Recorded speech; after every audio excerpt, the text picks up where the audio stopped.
Hare Krishna, everyone. We're going to look at a very beautiful, instructive story from Srila Bhaktisiddhanta Saraswati Thakur, and it's about renunciation, broken cot renunciation. Once a man got married and he received many household items, including a wooden cot from his father-in-law.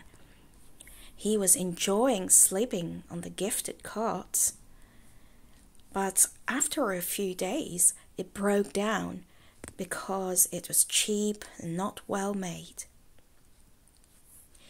And so the man thought, hereafter I will sleep on the bare ground.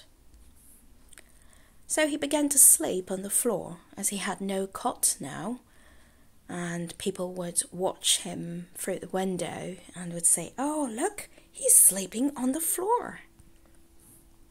So to save face, this man very proudly began to say, so his friends would ask him, "Why are you sleeping on the floor?" And the man would say, "Well, one should be renounced. Every object of pleasure is temporary, and we should be austere to renounce without attachment."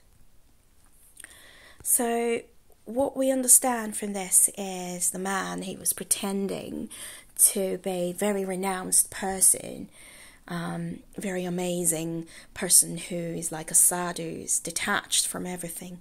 But actually we know that the true reason is that he wasn't really renounced. He's just sleeping on the bare ground because the bed was broken.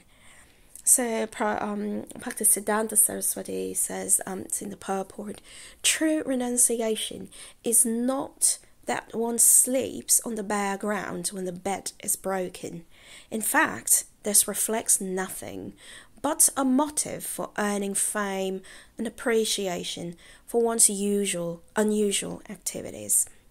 When an impersonalist or illusionist shows off his renunciation in this material world, he simply exposes himself to be in anger or deep attachment with those objects of apparent renunciation.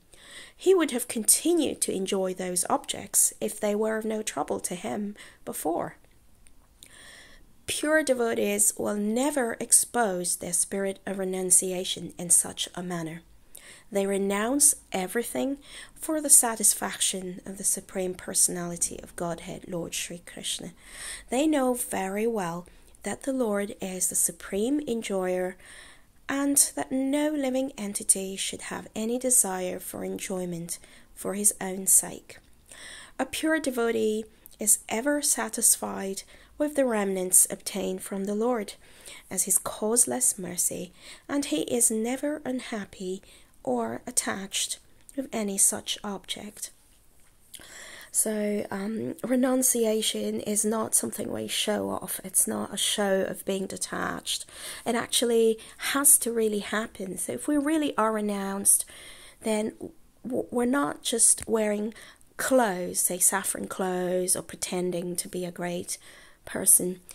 True renunciation is actually to be detached, to break this propensity to enjoy one's senses. That is called true renunciation. It's renouncing using objects around provided by the Supreme Lord for our own sense gratification.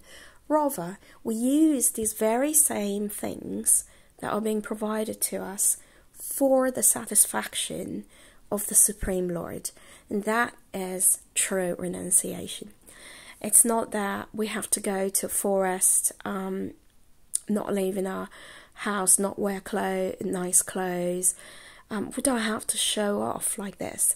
We can live our everyday life as a grihastha, do our duties, but at the same time we can be renounced from all of this. We just utilize everything for Krishna's service. Say for instance, we have a nice car. It's not that we have to renounce the car. We can use it to go buy flowers for the Lord, transport devotees to festivals, use it in Krishna service. So that is actually true renunciation. It's when we're using things in the service of the Lord rather than just to make ourselves happy.